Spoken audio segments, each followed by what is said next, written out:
Bonjour à tous et bienvenue sur Monaco Info. Voici sans plus tarder les titres qui seront développés dans cette édition de début de semaine. Nous retournerons à New York à l'occasion de l'Assemblée générale des Nations Unies. Vous pourrez découvrir les rendez-vous qu'ont eu le souverain et la princesse Charlène en parallèle de cette Assemblée générale. Après les États-Unis, le souverain s'est rendu en Angleterre, à Plymouth. Il a été fait docteur honoraire en sciences marines.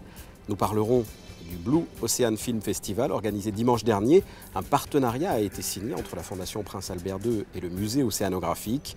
Et enfin, nous reviendrons sur les moments forts de la dernière émission Jungle Fight sur Radio Monaco, en présence, comme à chaque fois, de la princesse Stéphanie. Sans oublier bien sûr le journal des sports présenté par Frédéric Hélion.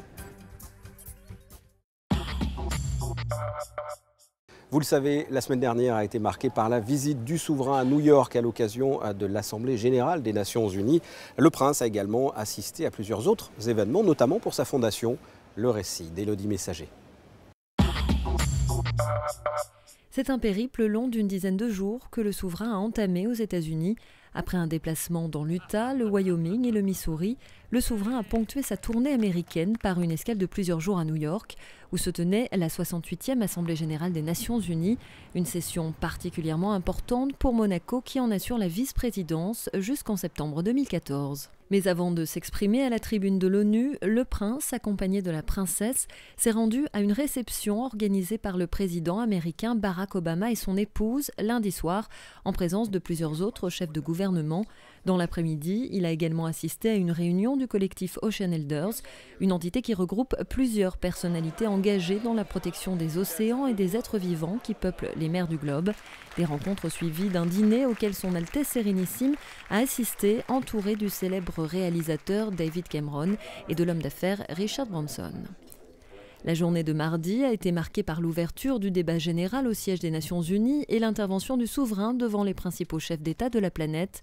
Un discours particulièrement engagé que nous avons longuement évoqué sur notre antenne. Après avoir reçu plusieurs de ses homologues dans les bureaux de la mission permanente de Monaco à New York, le souverain s'est rendu au dîner organisé pour la célébration du 20e anniversaire de l'adhésion de la principauté à l'organisation universelle chargée de maintenir la paix et de faire respecter les droits de l'homme. Devant le président de la République des Kiribati, des Palau, le Premier ministre de Samoa ou encore le ministre des Relations extérieures du Cap-Vert, le souverain a une nouvelle fois rappelé l'engagement constant de Monaco pour la protection des océans. La dernière journée de la visite du souverain à New York fut consacrée à sa fondation. Lors d'un déjeuner organisé à l'Explorers Club, le prince s'est exprimé sur l'avenir du cercle polaire arctique. Il a également renouvelé son soutien à l'association Students on Ice qui, chaque année, envoie des étudiants monégasques à la découverte des contrées polaires. Avant de rejoindre la principauté en fin de semaine, le prince s'est envolé pour le Canada, puis la Grande-Bretagne pour d'autres rendez-vous importants. La princesse Charlène était elle aussi à New York pour plusieurs rendez-vous importants. La princesse a participé au 6e Focus mondial consacré à l'autisme sur l'invitation de l'épouse du secrétaire général des Nations Unies. Voyez ce reportage d'Élodie Messager. C'est un des événements importants qui se déroulent chaque année en marge du sommet de l'ONU à New York. Les épouses de chefs d'État et de gouvernement se réunissent pour faire avancer la cause de l'autisme et sensibiliser l'opinion publique internationale à cette pathologie qui touche 67 millions de personnes dans le monde. La princesse Charlène, en tant que présidente d'honneur de l'association MONA, Monaco Against Autism, a été personnellement invitée par Madame Bensountaek, la femme du secrétaire général des Nations Unies, co-organisatrice de l'événement avec l'association Autism Speaks. 3 interventions ont particulièrement marqué ce symposium, celles des premières dames de Malaisie, Panama et Serbie qui ont présenté l'ensemble des actions mises en place dans leurs pays respectifs. Ces rencontres ont également permis de faire le point sur les progrès accomplis et de fixer les objectifs à poursuivre pour alerter, mobiliser les dirigeants de la planète et aider les autistes à s'intégrer. Le 2 avril sera désormais la journée internationale de l'autisme. Les bâtiments du monde entier se revêtiront de bleu, couleur symbolique de cette maladie. Et sachez que le même jour, la princesse Charlène a rencontré Hillary Clinton et l'ancien président des États-Unis lors de la session plénière de clôture de la Clinton Global Initiative. Un rendez-vous qui a pour vocation de regrouper les meilleures initiatives pour venir en aide aux plus démunis. Après ce déplacement, le prince Albert II s'est rendu en fin de semaine dernière en Angleterre. Le souverain a été fait docteur honoraire en sciences marines par l'université de Plymouth. Émilie Rousseau et Thomas Deus étaient sur place. Reportage. Nous sommes à Plymouth, petite ville située dans le comté de Devon, au sud-ouest de l'Angleterre, et dont le passé est intimement lié au secteur maritime. Plusieurs monuments et plusieurs lieux témoignent du rôle historique de la ville dans ce domaine. C'est par exemple d'ici que le Mayflower est parti pour l'Amérique en 1620. Pillé au début de la guerre de 100 ans, puis fortement touché par les bombardements, notamment pendant la Seconde Guerre mondiale, la ville a tout de même réussi à conserver son architecture d'époque dans certains quartiers. Et Plymouth cultive cet héritage maritime. Elle est la plus grande base navale d'Europe de l'Ouest et abrite l'un des derniers chantiers navals de Grande-Bretagne. Le monde marin est également au cœur de l'université de Plymouth, université que son Altesse Sérénissime le Prince Albert II a visité en fin de semaine dernière. Il était accompagné d'Evelyne Ginta, ambassadeur de Monaco au Royaume-Uni, et de Bernard Fautrier, vice-président de la Fondation Prince Albert II de Monaco. Ensemble, ils ont découvert les différentes installations sur le campus et à l'issue de cette visite, le prince souverain a été fait docteur honoraire en sciences marines par l'université de Plymouth au regard de son engagement pour la protection de l'environnement. C'est un grand honneur, c'est une grande satisfaction, non seulement, ce n'est pas uniquement ma personne, mais je crois que tous ceux qui à Monaco, non seulement dans ma fondation, mais au gouvernement, dans les différents services, de l'environnement, là bien sûr, de la coopération internationale, tous ceux qui m'aident et aident l'action de la principauté en faveur de l'environnement en général, de l'environnement marin en particulier. Je crois que c'est aussi c'est non seulement une reconnaissance pour ce qui a été accompli, mais c'est un encouragement aussi à poursuivre. Et puis cette université de Plymouth avec laquelle nous sommes déjà en relation depuis plusieurs années. Et nous allons, je pense aussi avec la Fondation, aborder d'autres programmes et les aider à faire d'autres programmes de recherche, et notamment dans l'impact qu'ont les aires marines protégées. Et donc je crois que c'est très très important. C'est une université prestigieuse qui, dans une ville essentiellement comme nous, un petit peu à Monaco, tournée vers la mer, et qui a une grande histoire maritime. Et je crois qu'il y a encore de très belles pages à écrire. Auparavant, le prince souverain a visité le Marine Building, un bâtiment récent situé au cœur du campus et inauguré il y a un peu moins d'1 an par le duc d'Édimbourg. Le Marine Building est un centre dédié à la recherche, à l'enseignement et sert également aux entreprises du secteur marin et maritime. Évidemment, nous sommes très fiers de recevoir le prince Albert II. Nous sommes vraiment heureux de lui montrer ce que l'on fait à l'université de Plymouth. Et nous sommes très fiers de cela. Le prince est une figure de proue mondiale dans le domaine de la conservation marine et de la protection de l'environnement. Ses engagements coïncident énormément avec ce que nous faisons ici. Et la fondation du prince Albert II de Monaco est en relation avec l'université de Plymouth depuis près de 3 ans maintenant. Un partenariat devrait d'ailleurs être signé prochainement, partenariat portant sur les aires marines protégées. La présentation officielle du Blue Ocean Film Festival a eu lieu ce dimanche, toujours en présence du souverain. Un partenariat a été signé entre la Fondation Prince Albert II et le musée océanographique. Vanessa Dessy vous en dit plus. Œuvrer en faveur de la protection des océans, c'est le message fort que souhaite véhiculer The Blue Ocean Film Festival. Ce festival permettra de mettre en relation de grands réalisateurs, des artistes, des explorateurs et des scientifiques spécialistes du monde marin. C'est donc tout naturellement que l'organisation a choisi la principauté pour y présenter cette édition. C'est très spécial d'être ici car il y a tellement un incroyable passé sur les océans et leur protection. Il s'agit d'un des premiers pays éco-responsables au monde. Le prince Albert II porte beaucoup d'intérêt à la protection environnementale et surtout aux océans. Et en principauté, beaucoup d'événements sont organisés en ce sens. C'est vraiment important pour lui. Le festival a signé de plus un partenariat entre la Fondation Prince Albert II et le musée océanographique de Monaco. Cet accord permettra d'organiser les prochaines éditions en principauté tous les 2 ans à partir de 2015, une signature particulièrement importante pour le musée océanographique. Oui, c'est très important parce que le musée océanographique, avec l'aide de la Fondation Prince Albert II, a toujours été impliqué dans l'utilisation du film pour faire passer des messages et pour convaincre. Le prince Albert Ier lui-même en 1897 a filmé véritablement les premiers films d'océanographie, de recherche océanographique. Un peu plus tardivement, dans le XXe siècle, en 1955, le commandant Cousteau a été l'inventeur du film d'exploration sous-marine. Et depuis quelques années, nous avions un peu perdu ce lien avec l'utilisation du film. Et avec le retour de ce magnifique Blue Ocean Film Festival, je crois que nous retrouvons cet impact que nous allons faire sur toutes les personnes qui vont regarder ces films. A noter donc que le Blue Ocean Film Festival se tiendra les 3 et 9 novembre en Floride, aux États-Unis. Et après la Fondation Prince Albert II, parlons de la Fondation Prince Pierre à présent. Les membres de cette fondation remettront leur traditionnel prix ce mardi, salle Garnier. Et sachez que depuis le week-end dernier, les différents jurés, que ce soit littéraire, musical ou artistique, sont au travail pour établir le palmarès. Vous voyez sur ces images la traditionnelle photo de famille avec l'ensemble des jurés. Sans transition, le mois de septembre est toujours synonyme de rentrée. Après les enfants, les étudiants et les professeurs, l'émission de Jungle Fight faisait son retour sur les ondes de Radio Monaco. L'objectif est toujours le même, parler sans tabou du sida et répondre aux interrogations des jeunes. Reportage de Frédéric Elion. Une équipe dynamique autour de Mahler et le soutien conditionnel de la princesse Stéphanie. Jungle Fight entame sa 5e saison sur Radio Monaco.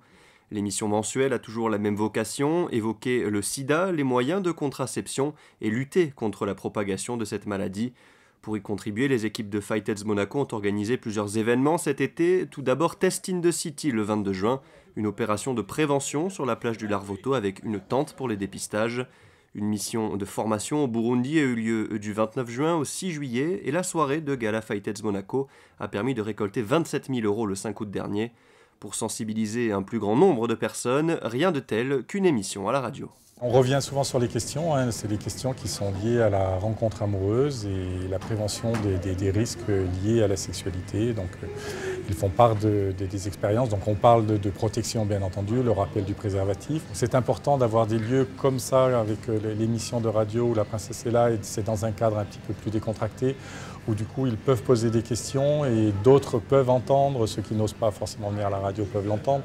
Donc on essaye de trouver des supports différents pour essayer de passer des messages qui soient entendus et que les jeunes après puissent eux-mêmes prendre leur propre choix et décision de se protéger, de se faire dépister.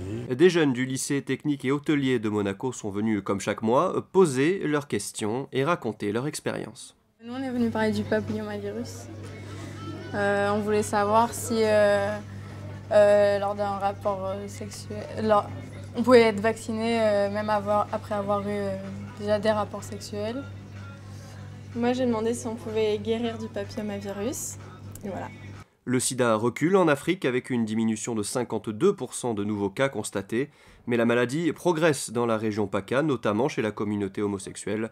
Le dépistage est donc primordial afin d'enrayer la progression du sida. Des images festives avant de clore ce journal. La 8e édition de l'Oktoberfest du 28 septembre au 8 octobre sous les chapiteaux du Café de Paris. La soirée d'ouverture s'est déroulée en présence du souverain samedi dernier. Le prince Albert II a participé à la traditionnelle percée du premier fût.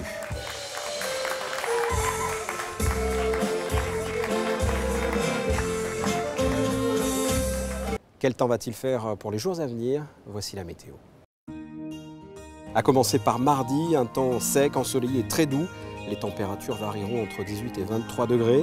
Mercredi, la journée sera comparable à la précédente, du soleil et quelques nuages. Pas de changement en termes de température, de 18 à 23 degrés.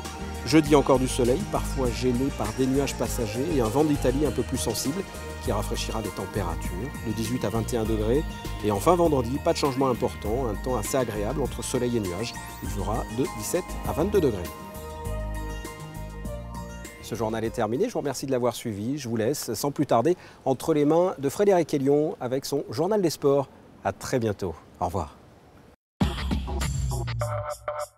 Et partons du côté de l'Espagne à présent pour parler parachute. Un record du monde a été battu par 106 parachutistes, parmi eux 2 membres du Monaco Parachute Team. Tous les détails sur cette belle aventure, c'est dans ce reportage. Ils viennent d'Angleterre, d'Allemagne, de France ou de Belgique. Une sélection des meilleurs parachutistes européens s'est rendue au centre de parachutisme d'Empuria Brava en Espagne samedi 21 septembre afin de battre un record du monde. La catégorie, la séquence en grande formation, une discipline créée en janvier par la Fédération aéronautique internationale. Parmi ces 106 spécialistes, Alain Véjux et Stéphane Mattoni, 2 membres du Monaco Parachute Team. Partis d'un avion à 6000 mètres d'altitude avec oxygène, ils ont battu le record du monde et ont placé la barre très haut. La nouvelle référence, 5 figures dans le même saut, réalisées par 106 parachutistes. On a fait 4 records en fin de compte.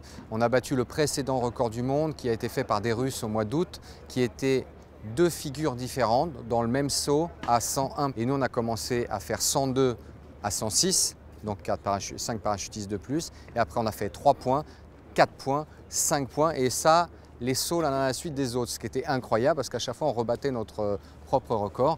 Avant de monter dans l'avion, chaque parachutiste connaît sa place dans la figure et à la sortie de l'avion, chacun sait exactement ce qu'il doit faire lors de la chute libre. Le mot-clé dans une telle tentative de record du monde, la coordination. Chacun a une place précise par rapport à son poids, sa taille et ses compétences. Donc dans ce genre de saut, le plus important au départ, c'est de créer la base au milieu qui doit être extrêmement rapide et très stable et qui doit donner un taux de chute important pour que justement les extérieurs puissent apponter sans que la figure ralentisse. Sinon évidemment les extérieurs vont passer dessous et c'est tout cet ensemble de choses qui fait que en effet c'est important au niveau de la coordination en l'air et aussi au niveau de la rapidité. Chaque figure est analysée et décortiquée par des juges qui vérifient la synchronisation entre les parachutistes et les transitions entre les figures. Les membres du Monaco Parachute Team participeront à d'autres compétitions comme le championnat de France, mais ce record du monde réalisé en Espagne devrait tenir assez longtemps. Dans le reste de l'actualité sportive, en bref, les volleyeurs de l'AS Monaco se sont imposés 3-7-1 face à Saint-Égrève samedi. Deuxième victoire en 2 matchs pour les Rouges et Blancs, National 2. National 2 toujours et premier succès de la saison pour les handballeurs monégasques. Les joueurs de Stéphane Cordinier l'ont emporté 27-24 sur le parquet de Fréjus. Et enfin, l'ASM Basket entamé ce week-end son championnat de National 1. Résultat, une défaite samedi 84-83 à Quimper. Prochain match le 5 octobre au Louis II face à La Rochelle.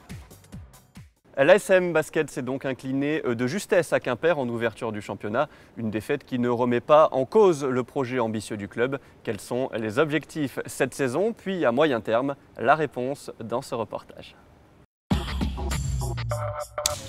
Voilà le nouvel homme fort de l'AS Monaco, Savo Vucevic. Le technicien franco-monténégrin passé par Cholet en Pro A est le nouvel entraîneur de l'ASM et a pour mission de conduire Monaco en Pro B.